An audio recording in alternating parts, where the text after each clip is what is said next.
Bienvenue dans Focus, l'émission quotidienne du festival Comédie. 17 ans. 17 ans que Comédie fait péter les statistiques. Car d'après les études récentes, 45% des Français disent ne pas aller au théâtre à cause du prix. Mais ici, ils n'ont aucune excuse. Et 62% souhaiteraient y aller plus souvent. Mais venez! Aujourd'hui encore, on vous présente 3 spectacles très différents, qui pourtant ont un truc en commun. Ils nous parlent de nous, de ce qu'on vit et de ce qu'on ressent.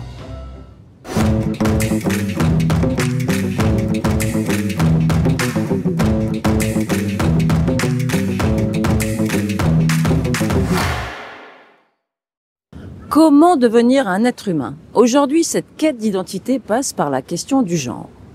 Les garçons et Guillaume, à table! Ce petit « et » qui change tout, qui entretient la confusion. Est-il un garçon ou une fille? Mais alors Pilar, dis-moi sincèrement, je danse vraiment comme une fille?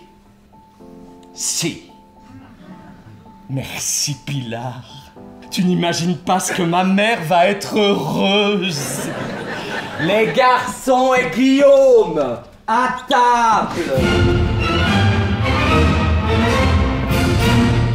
Jean-François Breuer interprète avec brio le texte Guillaume Gallienne. C'est l'histoire d'un garçon qui fait un peu son coming out à l'envers. Voilà, donc c'est un garçon qui a une maman, qui voulait une fille.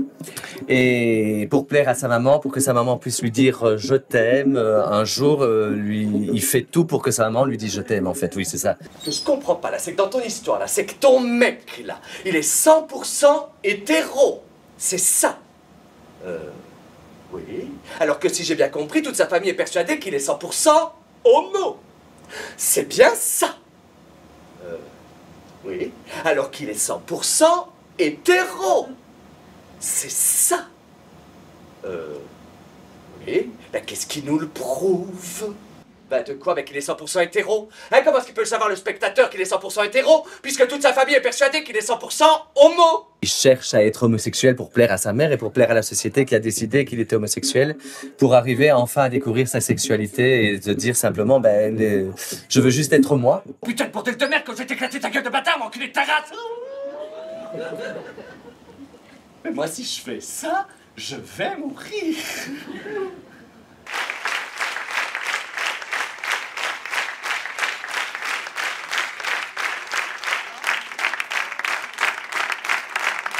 Alors Jean-François, comment as-tu trouvé le public de la Réunion ce soir? Ton ressenti? Très bien, comme tous les publics en fait, ils étaient très réservés au début, mais je pense qu'il faut le temps de rentrer dans l'histoire. Oui. Et puis après, les rires ont commencé à arriver, puis tout n'est pas drôle non plus, donc voilà, je pense que le public a raison. Donc pour moi, il a décidé de ne pas trop rire au début, et puis il s'est vraiment lâché à la fin, et c'était super. Au départ, c'est vraiment l'histoire, et puis elle est un peu lourde, hein? Oui, oui, ah bah ça, oui, quand même, machin. Parce que nous avons maman, je présente maman quand même à la caméra. Non. Oh si. Mais j'adore ma mère. C'est juste un rapport toxique, mais maman est formidable, elle est belle, elle est... voilà. Comment t'es arrivé dans ce rôle? C'est toi qui as voulu le reprendre? Comment ça s'est... Alors, c'est à Avignon, j'ai vu une affiche avec Les garçons et Guillaume à table, et j'étais avec Denis Janssens, le producteur du spectacle aujourd'hui, et je dis, oh là, un spectacle que j'aimerais vraiment jouer. Et il dit, on va demander les droits pour la Belgique, pour voir si c'est possible, et ça n'avait jamais été joué en Belgique, donc je pensais que Guillaume Gallienne gardait les droits pour lui et qu'il ne donnait pas les droits de son histoire, puisque c'est quand même son histoire vraie. Et 2 semaines plus tard, Denis me disait voilà, tu vas jouer, on a les droits pour la Belgique. Voilà, je suis quelqu'un d'assez aérien, maniéré, etc. Donc mon enfance a été un peu comme pour lui, à être traité de pédé, de fille, machin, etc. Donc voilà, c'est une histoire qui me parlait, et là, voilà, ça changeait un peu, un coming out à l'envers, et je trouvais ça chouette pour aborder ça. Bon, j'ai relu le texte pour voir si c'était toujours d'actualité, et je trouve que c'est toujours criant de vérité aujourd'hui. C'était vraiment génial, j'ai beaucoup aimé. Beaucoup aimé, moi j'ai bien aimé le texte, parce que j'avais vu le film, donc très, très fidèle, et la mise en scène du coup est très bien réalisée également. Ça t'a touché? Oui, beaucoup.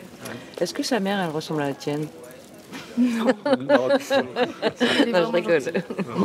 Non, on est très moderne, les parents très modernes, très ouverts sur un sujet qui peut aussi concerner nos jeunes. Donc, oui, tout à fait. Ouais, dans leur développement, dans leur apprentissage, dans leur découverte d'eux-mêmes. Maintenant, je pense que sur l'homosexualité, parce que cette histoire a été fort dite comme une histoire homosexuelle, mais pas du tout. C'est une histoire féminine. Enfin voilà, c'est une ode à la femme pour moi et sur le genre. On peut être efféminé, être hétéro, on peut être efféminé, être homo, on peut être masculin, être hétéro. Voilà, c'est tout ça. Et donc en fait, moi, c'est juste. Et en relisant, j'ai vraiment voulu raconter au public, mais voilà, c'est. Avant de me juger, connaissez-moi. 2 ans que tu le joues. 2 ans, oui. Et première fois à La Réunion. Et c'est la toute première fois à La Réunion, oui. Voilà.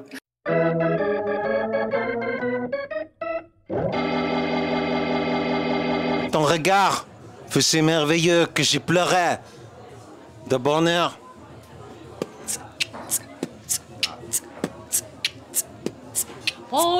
Pondi, Panda, Petit ourson de Chine, Pondus, Panda, Ned les Malays.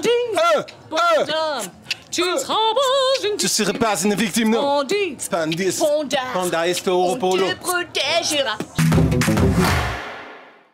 Vous êtes bénévole comédie, bien sûr. Ouais. Alors j'aimerais savoir en fait ce qui vous, à votre jeune âge, ce qui vous amène, ce qui vous motive à participer à ce projet et à cette belle aventure qu'est comédie.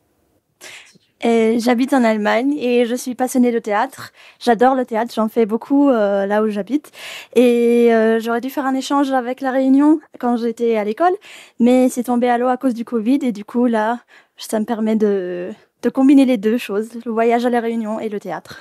Nous, on a été entraînés là-dedans par nos parents, forcément qui sont bénévoles. Donc depuis qu'on est toute petite, ma sœur, on est toute petite, on fait pas du théâtre, on fait du bénévolat pour le théâtre. Et c'est une ambiance incroyable, hein. C'est un festival, donc forcément le soir, on voit les comédiens, on parle avec eux. Et même, je pense que c'est une expérience au global qui est trop bien. Enfin, on apprend à faire plein de choses et Toi aussi, tu as baigné dedans, toute petite, avec tes parents qui sont bénévoles comédie depuis longtemps. ouais, c'est ça. Bah oui, moi, je suis née dans ce festival et j'ai grandi avec. Et forcément, c'est vrai que comédie, ça aide beaucoup à rencontrer de nouvelles personnes, à faire autre chose que l'école et travailler. Et ça ouvre un petit peu les horizons, quoi. Moi, c'est parce que vraiment, je trouve que la mission de comédie est vraiment super importante et ça me tient vraiment à cœur. Par le fait de vouloir ouvrir l'accès à la culture, au théâtre, à un peu tout le monde, je trouve que c'est vraiment important. Et aussi, j'adore la culture, j'adore lire, regarder des pièces de théâtre. Ma mère a aussi été comédienne et metteuse en scène, donc j'ai un peu baigné dedans. Et donc, j'adore être dans le partage, rencontrer des nouvelles personnes. Et c'est vraiment l'essence de comédie et c'est ça que j'aime, quoi.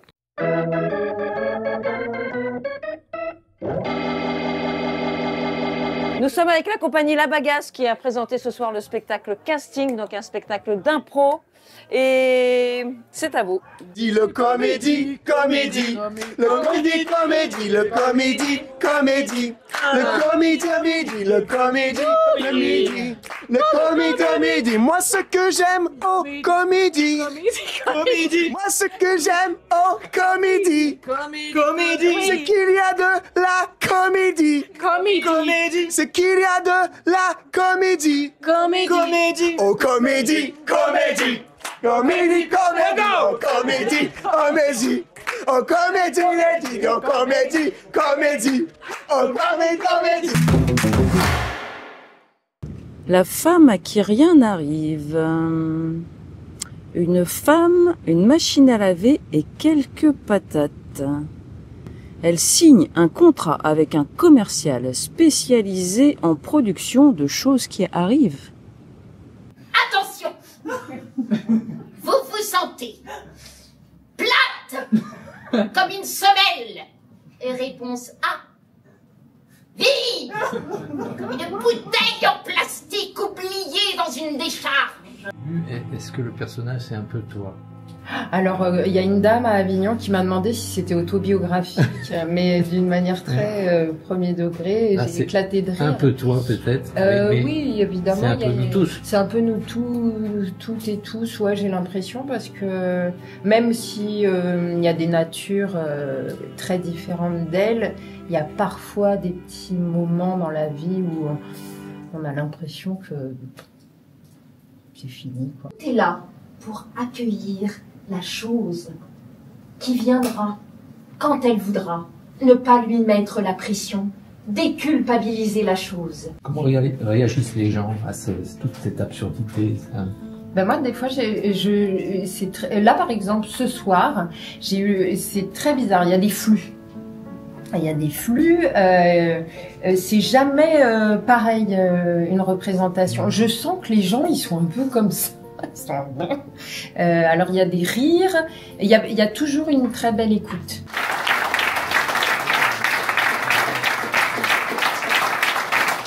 J'ai bien aimé comment elle jouait. J'ai trouvé sa façon de jouer, j'ai trouvé ça drôle. Au moment où elle fait un peu ses bugs, tout ça, j'ai trouvé ça vachement drôle. Après, l'histoire, c'était un peu complexe. Je pense qu'on part un peu comme une comédie. Et puis après, ça bascule à un moment vers autre chose. C'est de l'absurde. Oui. C'est beaucoup de jeux de langage, beaucoup de pérégrination autour de la langue. C'est cette femme à qui rien n'arrive, qui attend que sa chose lui arrive. C'était votre émission de théâtre quotidienne. Nous retrouve demain pour un nouveau Focus.